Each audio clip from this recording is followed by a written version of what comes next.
السلام علیکم پیارے بچوں، پیارے طلبہ اور طالبات، کیسے ہیں آپ؟ ٹھیک ٹھاک؟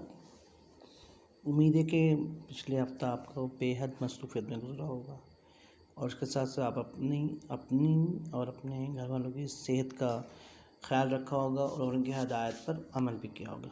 شاباش، اس طرح کرتے رہیے، انشاءاللہ جلد ہی ہم اس وبا سے نبرد ازما ہو جائیں گے اور چھٹکارا پا لیں گے، آمین انشاءاللہ۔ چلیں جی، ہم بڑھتے ہیں کام کی جانب۔ پچھلے ہفتے میں نے آپ لوگوں کو خدا کی نعمتیں ہم کا کام سمجھایا تھا، نظم میں نے پڑھی تھی، خود پڑھی تھی، تاکہ آپ اس کا تلفظ اور روانی وغیرہ سمجھ سکیں۔ اس کے ساتھ ساتھ وضاحت کی تھی، آپ کو میں نے اس کی وضاحت دی تھی تاکہ آپ لوگ اس کا خلاصہ تحریر کر سکیں۔ امید ہے کہ آپ لوگوں نے خلاصہ تحریر کر لیا ہوگا، اور میری بیان کردہ جو وضاحت تھی اسے آپ نے بار بار سنا ہوگا تاکہ بہتر سے بہترین کام کر سکیں۔ شاباش، چل اب آگے بڑھتے ہیں۔ اس سے اگلا مرحلہ ہوتا ہے تشریحات کا۔ تشریحات کی تحریر خلاصے کی تحریر کی طرح ہی ہوتی ہے، جسے آپ نے وضاحت سے بیان کرنا ہوتا ہے۔ تشریحات کو آپ مزید وضاحت کے ساتھ تحریر کرتے ہیں۔ یہاں پر اشعار ہوں یا مصرے ہوں، انہیں آپ اپنی طرف سے مزید بیان کرتے ہیں تاکہ پڑھنے والے کو شاعر کی بات، اس کے اشارے سمجھ میں آ جائے۔ لکھنے کا طریقہ وہی ہے، عام شیٹ پہ آپ کام کریں گے، چونکہ اسکول کا کام فی الحال نہیں ہو رہا، جماعت کا کام نہیں ہے۔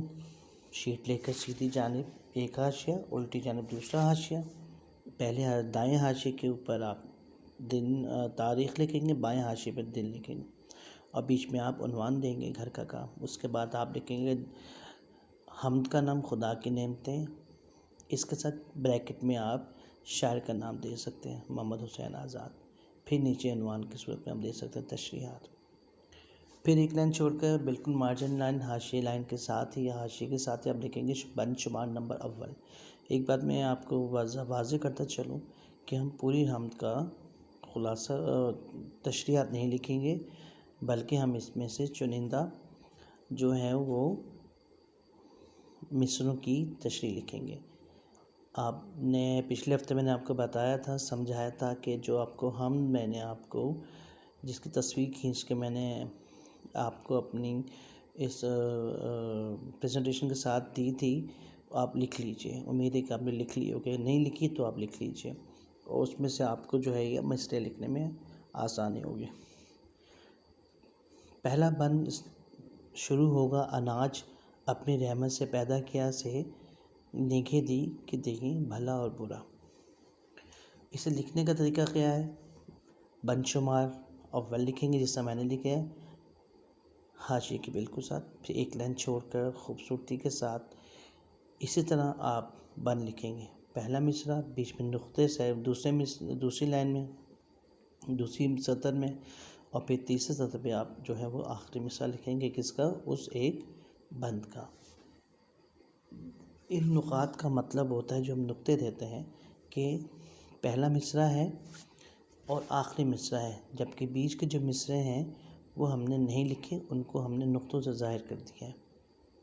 پڑھنے والا بآسانی سمجھ جاتا ہے کہ اس کے بیچ میں ابھی اور مصرعے ہیں، جو ہم نے صرف اس لیے نہیں لکھے کہ ایک تو صفحہ ہمارا بہت زیادہ استعمال ہوتا ہے، اس سے آپ کے صفحے کی بچت ہوگی اور خوبصورتی کا عنصر بھی قائم رہے گا۔ یاد رکھیے گا، تحریری کام ہو اور خوبصورت نہ ہو تو بیٹا مزہ نہیں آتا۔ تحریری کام ہو اور اس میں خوبصورتی نمایاں ہو تو کام بے انتہا اچھا لگتا ہے۔ اب اس سے اگلا مرحلہ حوالہ نظم لکھیں گے۔ حوالہ نظم کیسے لکھیں گے؟ اچھی سی آپ ہیڈنگ دیں گے، حاشیے لائن کے بالکل ساتھ ایک لائن چھوڑ کے، اور اگلی لائن پہ آپ حوالہ نظم لکھیں گے، جس میں نظم اور شاعر کا نام لکھتے ہیں، جیسے یہ بند ہماری اردو کی کتاب سید خامہ کی ایک حمد، کیا نام ہے بیٹا؟ خدا کی نعمتیں سے لیا گیا ہے، اور اس نظم کے، اس حمد کے شاعر کا نام کیا ہے؟ بس اس میں آپ جو شاعر کا نام ہے محمد حسین آزاد یہ لکھیں گے، اور اس حمد کے شاعر کا نام محمد حسین آزاد ہے، یہ لکھیں گے۔ پھر اب آ جاتے ہیں تشریح کی جانب. ایک سطر ایک لائن چھوڑ کے اب اگلی لائن پر تشریح کی خوبصورت سی ہیڈنگ دیں گے مارجن کے بالکل ساتھ جیسے میں نے لکھا ہے. پھر اگلی لائن سے آپ شروع کریں گے. آغاز اس طرح ہوگا. اس بند میں شاعر فرماتے ہیں کہ یہ کیوں لکھتے ہیں؟ اس لیے لکھتے ہیں کہ نظم تو بیٹا ہمیں شاعر نے لکھ کر دی ہے نا، تو ہم ان کا حوالہ ضرور دیں گے کہ اس بند میں شاعر فرماتے ہیں کہ. پھر آپ وضاحت کو سنیں گے میری اور ان نکات کو دیکھیں گے، اور ان نکات کو دیکھتے ہوئے آپ ان کو مزید بیان کریں گے. جیسے کہ اللہ نے ہمارے لیے اپنی قدرت سے اناج پیدا کیا ہے. یہاں آپ مختلف اناج کے آپ نام لکھیں گے. کیا کیا اناج پیدا کیا اللہ تعالیٰ نے ہمارے لیے؟ آپ بتائیں گے اللہ تعالیٰ نے اس دنیا میں ہمارے لیے بہت سارے کھانے پینے کی چیزیں پیدا کی ہیں، اناج پیدا کیا ہے. جیسے چاول ہے، گندم ہے، مکئی ہے، دالیں ہیں، چنے ہیں، جو ہم سب کھاتے ہیں. نہ صرف ہم کھاتے ہیں بلکہ چرند و پرند، جانور، پرندے سب کھاتے ہیں اور ہم اس سے زندہ رہتے ہیں. پھر آپ بتائیں گے اللہ تعالیٰ نے اس دنیا میں پھول اگائے ہیں. پھول کیوں اگائے؟ نہ صرف دنیا خوبصورت لگے بلکہ ہم دنیا میں مختلف خوشبوئیں سونگھ سکیں. ہم جتنی خوشبوئیں استعمال کرتے ہیں وہ دراصل پھولوں سے تو آتی ہے بیٹا. اور پھر آپ بتائیں گے اللہ تعالیٰ نے کھانے کے لیے ہاں جو ہے دنیا میں مزیدار سے پھل پیدا کیے ہیں. پھلوں کے نام بتائیے، کون کون سے پھل ہیں، سردی میں کون سے آتے ہیں یہ بتائیے، گرمی میں کون سے آتے ہیں یہ بتائیے. یہ اب آپ کو خود یاد کرنے ہوں گے، سردی میں کون سے آتے ہیں، گرمی میں کون سے آتے ہیں. چلو آپ کو مختصر بتاتا ہوں. سردی میں کنوں وغیرہ آتے ہیں، گرمی میں آم آتا ہے، کھجور آتی ہے، جنہیں کھا کر ہم صحت مند ہوتے ہیں، توانا ہوتے ہیں. پھر آپ بتائیں گے اللہ تعالیٰ نے ہمیں زبان دی ہے، صرف باتیں کرنے کے لیے نہیں دی ہے، سچ بولنے کے لیے بھی دی ہے، اچھی باتیں کرنے کے لیے دی ہے. ہم لوگوں کو برے کام سے روکیں اس لیے بھی دی ہے، اور اس لیے بھی دی کہ ہم لوگوں کو ہدایت کریں. کہ اللہ تعالیٰ نے زبان دی ہے، سچ بولیں، لوگوں کو اچھی اچھی باتیں سکھائیں. اور اس کے ساتھ ساتھ اللہ تعالیٰ نے ہمیں آنکھیں دی ہیں دنیا کو دیکھنے کے لیے، دنیا کی خوبصورتی کو دیکھنے کے لیے، دنیا میں جو کچھ ہو رہا ہے اسے دیکھنے کے لیے. پھر جو کچھ ہو رہا ہے اسے بیان کرنے کے لیے اللہ تعالیٰ نے ہمیں زبان دے دی. ٹھیک ہے بیٹا، اس طرح آپ مزید بیان کریں گے اور ہمارے تشریح نمبر اول یا ایک یہاں تمام ہوتی ہیں. اب ہم آگے بڑھتے ہیں تشریح نمبر یا تشریح شمار 2 کی جانب. طریقہ وہی ہے، دیے کان سننے کو باتیں ہمیں، پھر نکات ہمیں دن دیا محنت اور کام کو. پھر ایک لائن چھوڑ کر تشریح کی خوبصورت سی ہیڈنگ، پیاری سی خوبصورت سی. پھر اگلی ہی سطر سے اگلی لائن سے ہم بند نمبر 2 کی تشریح لکھیں گے. کہ اس بند میں شاعر فرماتے ہیں کہ اللہ تعالیٰ نے ہم سب کو باتیں سننے کے لیے کان دیے. کان اس لیے دیے کہ ہم سب کی باتیں سنیں اور ان باتوں کو سمجھنے کے لیے اللہ تعالیٰ نے ہمیں دماغ دے دیا.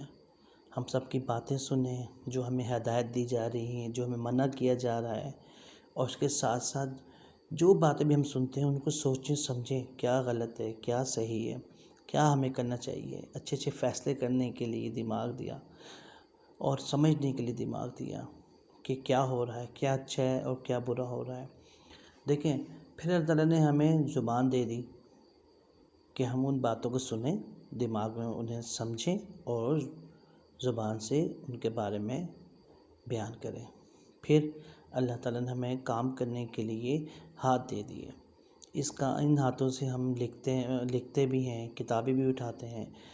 ابو آفس کا کام کرتے ہیں، امی گھر کا کام کرتی ہیں، مزدور جو ہے وہ گھر بناتے ہیں، کسان جو ہے فصلیں اگاتا ہے اور کاٹتا ہے. اس کے بعد ساتھ ساتھ اللہ تعالیٰ نے ہمیں گھومنے پھرنے کے لیے، سیر و تفریح کرنے کے لیے پاؤں دے دیے.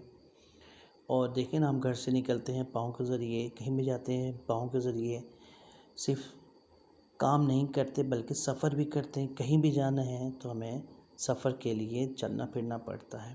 یہ اللہ تعالیٰ کی بہت بڑی نعمت ہے، ورنہ جیسے درخت ہیں کہیں بھی نہیں جا سکتے، تو اللہ تعالیٰ نے ہمیں پاؤں دے دیے، ہم ہر جگہ آ اور جا سکتے ہیں۔ پھر اس کے بعد اللہ تعالیٰ نے ہماری سہولت کے لیے دن اور رات دے دیے۔ وہ چاہتا تو دن ہی دن کر دیتا، وہ چاہتا تو رات رات کر دیتا، لیکن نہیں، وہ جانتا تھا، اللہ تعالیٰ جانتا ہے بلکہ کہ ہم انسانوں کو آرام کی بھی بے حد ضرورت ہوتی ہے، لہٰذا اللہ تعالیٰ نے دن ہمارے کام کے لیے بنایا اور سمجھایا کہ دن میں اپنے کام کرو، جو بھی کام ہے، اسکول کا کام ہے اسکول کا کام کریں، گھر کا کام ہے گھر کا کام کریں، آفس کا کام ہے، دفتر کا کام ہے، جو بھی کام ہے آپ وہ دن میں کریں۔ اور دیکھیں نا، دن بھر ہم کام کرتے ہیں تو ہم تھک جاتے ہیں، پھر اللہ تعالیٰ نے ہمیں رات دے دی تاکہ ہم سو جائیں، اور پھر اچھی سی نیند لے کر ہم جب صبح اٹھتے ہیں تو بہت زیادہ تر و تازہ ہوتے ہیں۔ بالکل ہر چیز ہمیں اچھی لگتی ہے، ہم میں قوت ہوتی ہے، طاقت ہوتی ہے، لگن ہوتی ہے کہ آج ہم نے یہ کرنا ہے، آج ہم نے یہ کرنا ہے، اور وہ جو ہم نے چیزیں کرنی ہوتی ہیں وہ ساری اللہ تعالیٰ کی نعمتیں حاصل کرنا ہی ہوتا ہے۔ علم اللہ کی نعمت ہے، کھانا پینا اللہ کی نعمتیں ہیں، اور ان تمام چیزوں کے لیے ہم پھر جستجو شروع کر دیتے ہیں، کوشش شروع کر دیتے ہیں، ہم پڑھاتے ہیں، ہم پڑھتے ہیں، والدین کام کرتے ہیں، جس سے جو ہے دوبارہ وہی ایک چکر چلتا ہے، یعنی کہ دائرے، صبح کام، رات کو آرام، اور پھر ہم سب اس تمام مشقت کے بعد اللہ کا شکر ادا کرتے ہیں کہ اللہ تعالیٰ بہت بہت شکریہ، تو نے ہمیں جو ہے اپنی تمام نعمتیں عطا کی، کھانے کی چیزیں، پینے کی چیزیں، چلنے کے لیے، کام کرنے کے لیے ہمیں جو ہے آزادی ہے، سوچنے سمجھنے کے لیے دماغ دیا، بولنے کے لیے، ایک دوسرے کو جو ہے بتانے کے لیے زبان دی، ایک دوسرے کی باتیں سننے سمجھنے کے لیے کان دیے، تو لہٰذا ہمیں چاہیے کہ ہم اللہ تعالیٰ کا شکر ادا کریں کہ اللہ تیرا بہت بہت شکریہ، تو نے ہمیں تمام نعمتوں سے نوازا۔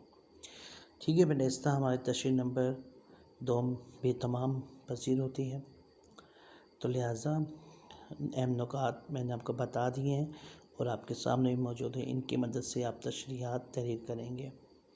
دوبارہ بتاتا چلوں کہ آپ ایک شیٹ لے لیجئے یا ایک جو ہے وہ رف کاپی بنا لیجئے، جس میں اسی ترتیب سے کام کرتے جائیے، اور پھر آپ دیکھیے گا کہ آپ کو کام کرتے کرتے کام کرنا بہت اچھا کرنا آ جائے گا، اور جب ہم انشاءاللہ اسکول میں جمع ہوں گے تو آپ کو کام کرنا کافی حد تک آ چکا ہوگا، اور پھر آپ کو کوئی دقت نہ ہوگی۔